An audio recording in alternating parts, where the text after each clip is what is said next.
அனைவருக்கும் வணக்கம். எனக்கு ரொம்ப தீராத தோல் வியாதியாக இருக்குது. எல்லா டாக்டர்கிட்டும் போயிட்டேன், இருந்தால் கூட எனக்கு சரியாகலை. உடம்பு பூரா பிரச்சனை. தோல் வியாதி உள்ளவங்க இந்த பரிகாரத்தை பண்ணுங்கள், நல்ல சிறப்பான பலனாக இருக்கும். என்ன அப்படின்னு கேட்டிங்கன்னா, துர்க்கை அம்மனுக்கு செவ்வாய்க்கிழமை அப்படி இல்லைன்னா வெள்ளிக்கிழமை மஞ்சள் அபிஷேகம் பண்ணுங்க. அப்படி இல்லைன்னா மஞ்சள் காப்பு சாத்துங்க. சாத்திட்டு அந்த மஞ்சளை எடுத்துகிட்டு வந்து குளிக்கையில் கொஞ்சமாக அந்த தண்ணியில் போட்டு குளிங்க. அப்படி இல்லை அப்படின்னா உடம்பு பூரா தேய்ச்சி குடிக்கிறது நல்ல விசேஷமான பலன் இருக்கும்.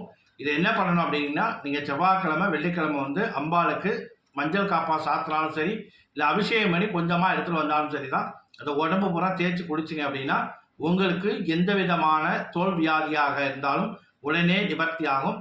கண்டிப்பாக இன்னொன்று, எலுமிச்சம்பழம் மாலை அம்பாளுக்கு சாத்துறது பௌர்ணமி அன்னைக்கு 16 எலுமிச்சம்பழம் மாலை வாங்கி நம்ம வந்து சாத்துறது நல்ல விசேஷமான இருக்கும். 16 மாலைனா 16 பழம் வாங்கி அதை கோர்த்து மாலையாக அம்பாளுக்கு துர்க்கைக்கும் அம்மனுக்கும் சாத்துறது இந்த தோல் சம்பந்தப்பட்ட வியாதியாக இருந்தால் உங்களுக்கு நிவர்த்தி ஆகும்.